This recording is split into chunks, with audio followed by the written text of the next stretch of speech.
Welcome to this week's edition of Red and Black Sport. Well, let's just have a little bit of a look back at the weekend. Press Cup semi-final was played at Christchurch Boys High School. They're an amazing side, Christchurch Boys High. When you have a look at the stats, they've played 15 games, they've won 15 games, they've had a bonus point in every game, so it's a perfect record, you can't argue with that. But they've only kicked 2 penalty goals in the entire season. They just don't have a kicker. So thank God they can score tries, because that's what's really got them through. They took on a bit of a surprise package in Timaru Boys coming up to play, and I'm not belittling Timaru Boys at all, but they sort of snuck in by St Andrews College beating St Bede's the week before, which I never get sick and tired of saying. And they snuck in. They were in the game for the first 15 minutes, to be fair, but really just the power machine and a bit of class, really. And Josh Mackay, 3 tries he scored from first 5-8 in the first half. So really it was done and dusted by half-time. And Timaru tried hard, but really not competitive. So Boys High continue their unbeaten march to the final, which is this Saturday, and I can now confirm with you that it'll be at midday, and it will be played, because it's got to be on neutral ground, it'll be played at Linfield Park. So there we are, the Linwood Clubrooms end, so it'll be down there. Midday start, so for all the El Tiora petos out there who want to support their old school, there's a chance. A lot closer in the other one, though. It was a battle of the final from last year's Press Cup, where Nelson College this time got up and over Marlborough Boys. Near run thing, 25-23. So I suppose sweet revenge, having been knocked out of the final last year. So Nelson will come down here. They will certainly be a strong contender for the Press Cup 2014, and we will have it here for you on CTV. A little later in the afternoon, it was a brilliant day too, I've got to say. We saw the 6-time champions, the ITM Canterbury side, come out under Scott Robertson again, and they did a demolition job on Auckland. And the talk around the studio, of course, today has been, were Auckland that poor or Canterbury that good? I think Canterbury looked as though they'd just picked up where they left off from last year. And I remember interviewing Scott Robertson after they claimed their 6th title, and I said, where to from here? And he said, what's wrong with a 7th title? Well, they certainly did enough at AMI on Saturday afternoon to show that they have the hallmarks. Very bad injury to Tom Taylor, and he will admit it himself. It was really his own fault. Went into the tackle the wrong way, and has fractured an eye socket. So there was a chance for a boy to really bolt down the second 5-8 position for Canterbury, but he's going to be off the scene for a wee while. Then all the anticipation and hype, wasn't there, at 10 o'clock on Saturday night? We went across to Sydney. And you can blame whatever you like, really. But at the end of the day, I thought it was a pretty lacklustre performance by the All Blacks. They haven't played for a wee while, I suppose. They always look rusty first up. But they had the ultimate goal of breaking or setting a brand new record for Test wins. 18 they wanted. They came away with a draw. Neither side really came out with anything tangible. And I suppose the downside in the whole thing was it was played in very, very wet conditions with a referee who should really be in the symphony orchestra. He just loved the whistle, didn't he? And some of them I'll never understand what for. Wyatt Crockett, he's obviously a marked man. He ended up doing time in the bin. And on 2 occasions, Australia had a chance to beat us. We only had 14 men on the field. So they won't take a lot out of it either. The difficulty, of course, with Australia is that they really wanted, after the final of Super 15, they really needed a good showcase of rugby to keep their fans in the game. And they didn't get it, did they? 12-all, disappointing. Highlight for me yesterday afternoon, I've got to say, they're my favourite team, outside of Canterbury, of course, Tasman Hawke's Bay in ITM Cup. There's something about Tasman, the way they're coached, the way they want to play the game. They are just so expansive. It's a delight to watch Tasman. So they had a win, and they'll give me a lot of satisfaction as the ITM unfolds over the next few weeks. Well, 2 guests with you, both high achievers, both females, totally different sports. There's no real relative at all, apart from the fact the desire to do the very best they can.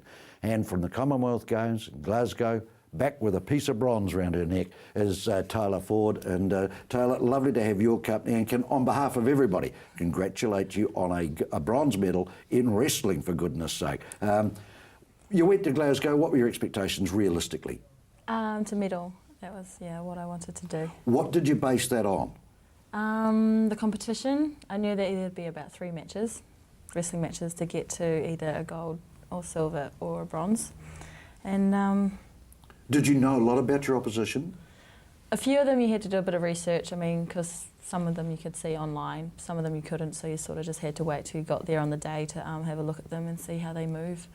But, yeah. Not a sport I know a great deal about, but the people that you fought against, Were there different styles from the opposition? Did they come, at you different ways? Yeah, I mean, everyone has different styles. I mean, there's Ukrainian styles, Russian, American, Canadian, they're all different. I mean, some people like to work up top, some of them like to work down bottom. Is there who was the strong runners then from the Commonwealth in the wrestling that you were involved in? Nigeria. Right. I'd say Canada and India. Yeah. So it was strong, the field was strong that you compete against. I wrestled against Nigeria at the Commonwealth Games. She was really strong physically, but technique-wise and experience-wise, it would have been India and was it Canada as well. But they're on the other side of the pool for my Now, weight. pardon my ignorance, is it a weight ratioed sport? What happens? Yeah. So what did you fight in? So I was under 58, so I had to weigh in under 58 kilos, so I weighed in about 57.8. Yeah. So anyone can weigh in any weight under 58. Mm-hmm. But then afterwards we don't get checked again, so we can put on as much weight as we want to. So I put on about 5. We're running out of time in this segment, so we want to bring in the other guest, and it's Sam Otley, and it's harness race driving, and she's made a real mark on the sport. Congratulations, you are the leading junior reins person for the 2014-15 season, or 13-14 season, Yeah, isn't it? that's right. Yeah. No. Congratulations, Sam. Thank you very much. Yeah, it was a great thrill. Yeah. So, How many drives? How many wins? 52 for the season. 52 for the season. So you won it quite clearly in the end? Yeah, I was 10 in front of the second place getter, so yeah. Was that a goal you set to win it this time? Yeah, it was. At the start of the season, there was a lot of the top juniors sort of had done their time and were coming open drivers, and I looked through and I thought, that I'd love to win that, and I worked hard. And what was your season's best before that? Like 30 about odd? 34, I think. Yeah. So it's quite a step up, isn't it? Yeah. Were I hate to say this, but were the junior ranks a bit weaker this year or not? Oh, no, I wouldn't say that. There's a lot of good juniors out there, so Still got to get the horse flesh, don't you? That's right. Yeah, you can't carry. How on. that works, we're not quite sure. We're going to find out how you choose a stable, and we're also going to ask Taylor who's a mentor that she looks up to or has inspired her to win a bronze medal at the Commonwealth Games. What a thrill for a 21-year-old. Back in a moment as we talk to these two achieving women.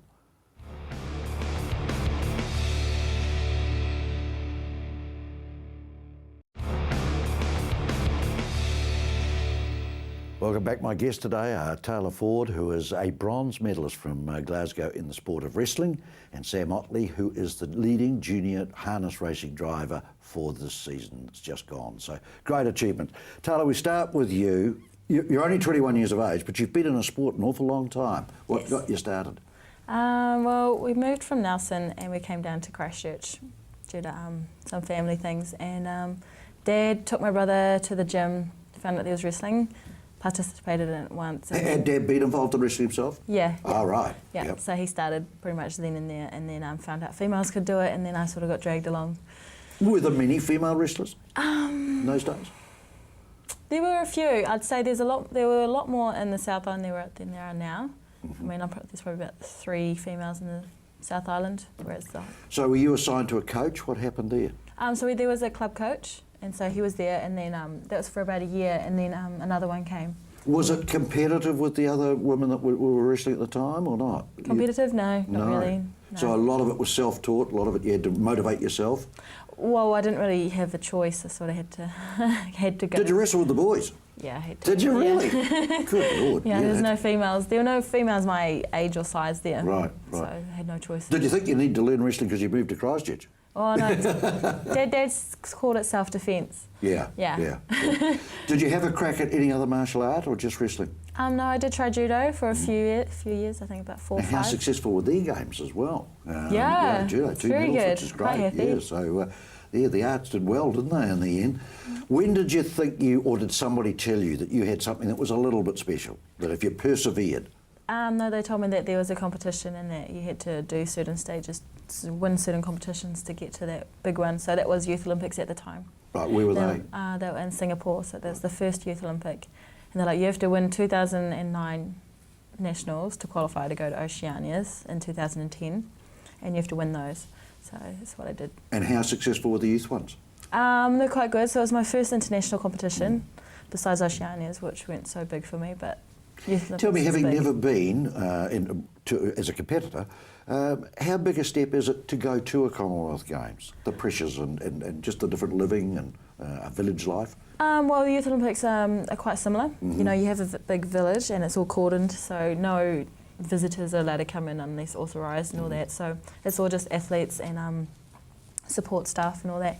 And so there's food 24/7. I mean, you have your own living quarters and showers and everything.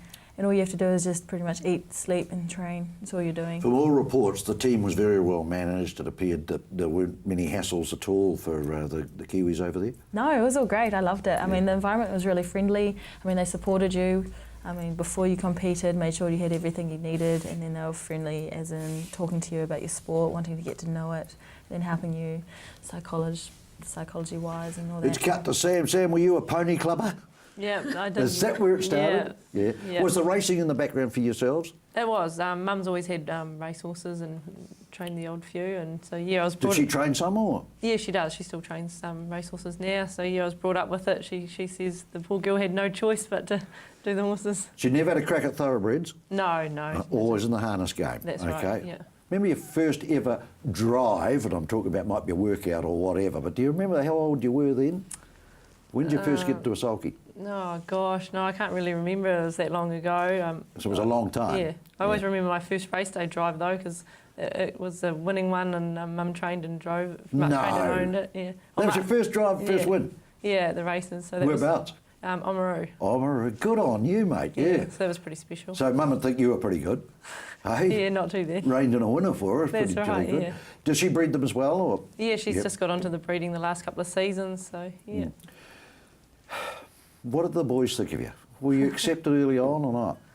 Yeah, sort of. It is a male-dominated sport a little bit. Not as much now, though, is it? No, the last few years and that, you're seeing more and more junior drivers are females, which is great to see. And yeah, the junior drivers races, they're called boys races, but they're going to have to stop calling them that now because there's more females in them than males. And Did you start the amateur ranks?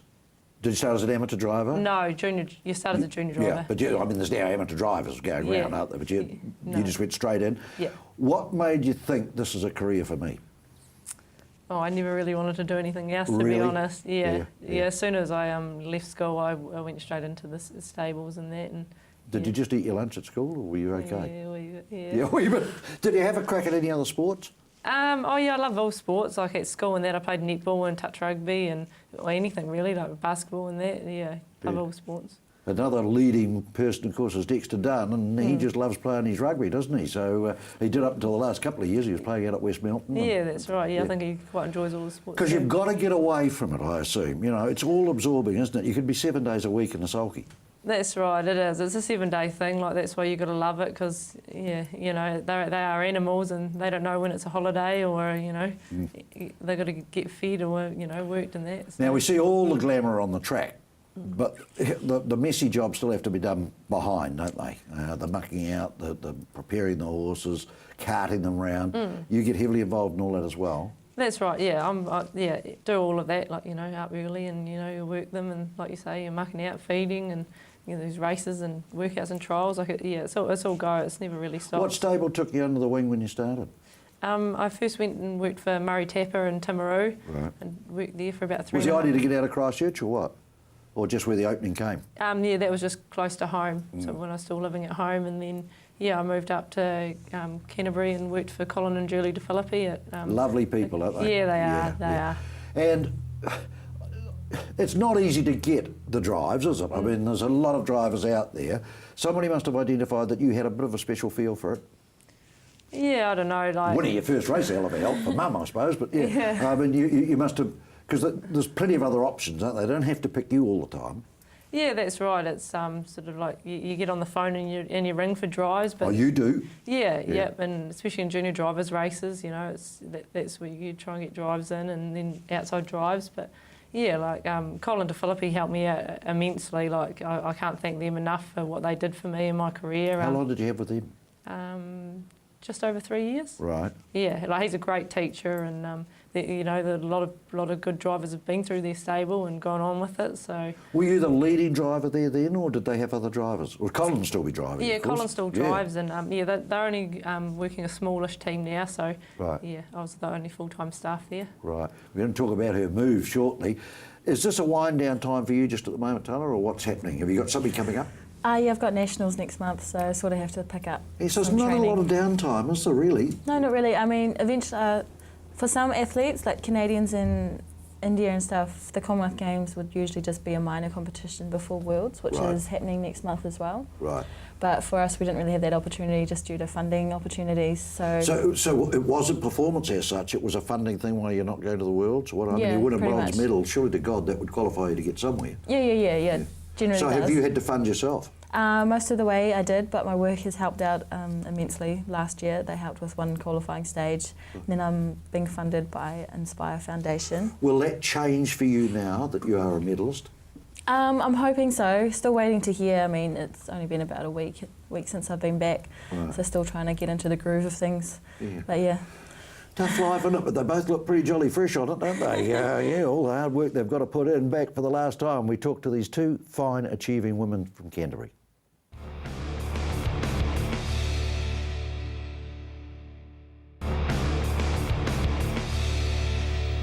We've looked back with my two guests at how they got into their chosen sports and the success that's come. Let's have a look forward now. And we'll start with Taylor. Everyone talks Rio. Reasonable, feasible, possible for you? Yes, I think so. I mean, I have to get the right training overseas and do the right competitions to see where my levels are up and see if I'm going in the right direction. Qualifying stages don't actually start till 2016, where the Oceania is actually held in New Zealand, so that'll be a cheap Great. trip. I mean, if we win that, then we get a free trip to Egypt to compete.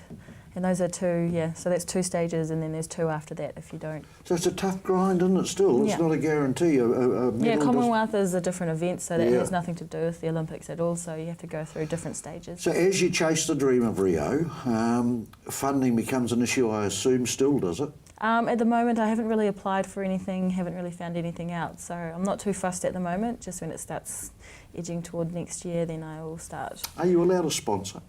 Yes, I think I am. You are, yeah. I believe just wondered so. what I the hope rules so. were around football. Are you getting enough competition at home to maintain your level? No, not really. The girls are usually either too light, and then the males are too heavy. Right. Yeah, about 40 kilos too heavy. So Across the Tasman, is there anything there that you could pursue? How strong is wrestling in Australia, female wrestling? again, there's no one my weight in there over there Oh, either. right. Yeah. Bit of a bummer, isn't it? Yeah.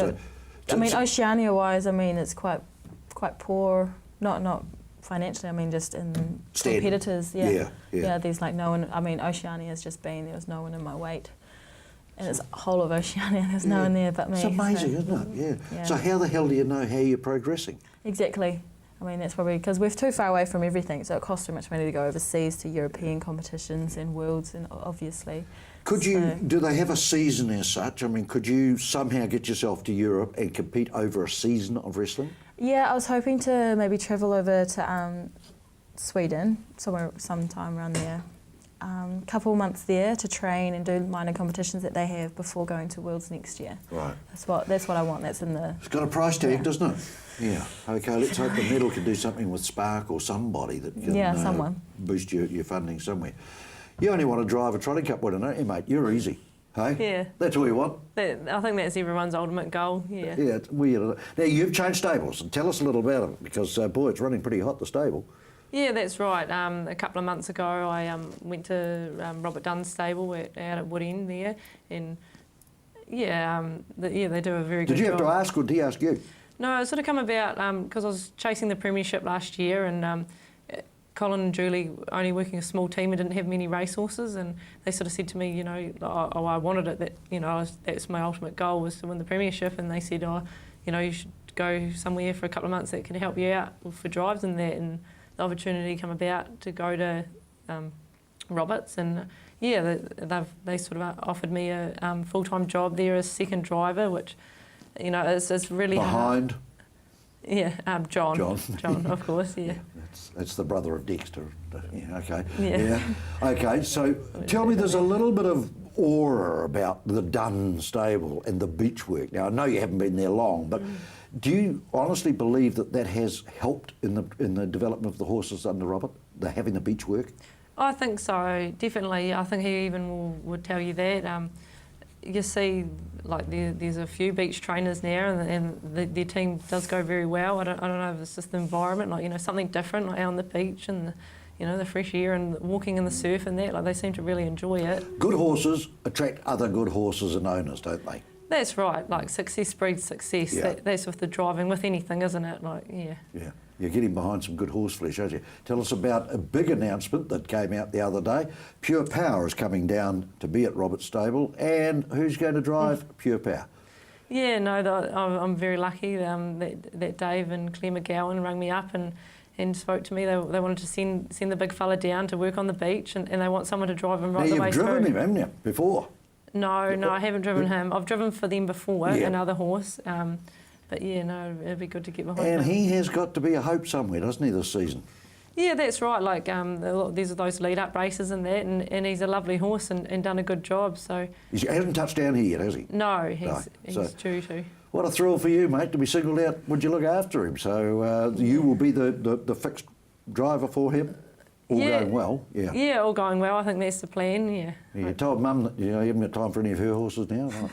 Well, she's out of action at the moment anyway. She broke her collarbone, but yeah, no, hopefully she'll get back going and have a few there to drive. I tell you what, if you look at thoroughbred racing and you look at now harness racing, what an impact women have had on that sport. I doubt there'd be enough jockeys to go around now if there weren't women jockeys, and I think that may happen with drivers. Yeah, hopefully. Like, the females and the jockeys are just doing exceptionally well. Like, you know, they're out doing the males at the moment, and yeah, sort of getting that way a little bit in the harness racing, more and more coming through, which is great to see. Is there any money in it? Yeah. It was always a poor sport, wasn't it? It was a poor option career-wise because you did all the shitty jobs and didn't get much money, really. Yeah, that's right. It is a hard industry. That's why you've got to love it. Like, it's full on. But yeah, once you start getting up into those bigger races and that, and driving in them, and if you happen to be training. You had a crack in Oz? Yep, that's right. Yeah. Different beast? Yeah, no, different tracks, aren't they, for a start? Yeah, little wee tracks. Yeah, I drove over there and I made the Australasian Junior Drivers Champs, and was lucky enough to get over there and drive at 5 different tracks over there. And so it's all experience, isn't it? Oh, definitely. Yeah, it's we great. talk about Taylor trying to get away somewhere and being able to do her thing. Yours is not so bad because it's just across the track, really, in over the Tasman, which is quite good for you. Yeah, definitely. Right, hard question now. You're both on the spot. Got an outside life at all? I like to think I do, yeah. What do you do to relax? I go to the gym. Yeah. Yeah. That's embarrassing, isn't it? Yeah. Is there anything else that you're trying your hand at doing something else, or it's just I weightlift. You weightlift, yeah. So that's in the gym. Still gym-based, though, isn't it? How do you get outside a gym at all? I do hang out with friends. So I went to the movies last night. Oh, wow. There. What did you go and see? Guardians of the Galaxy. Oh, God, I hadn't seen that. You have a life outside of racing? Oh gosh, it's such a full-on, sport. Yeah, I don't know. You try to a little bit, but it's just pretty much horses. What you're used to, right? Yeah, that's it. But yeah. you don't know either of you how long that's going to last, do you? So, why not throw yourself into your sport? You don't know whether you could be the top wrestler, forever and a day, do you? Yeah. Yeah, you don't know if you're going to be the top driver forever and a day. That's right. It can all change, can't it? So, great that you've come. Well done with your success. I think it's outstanding for both of you.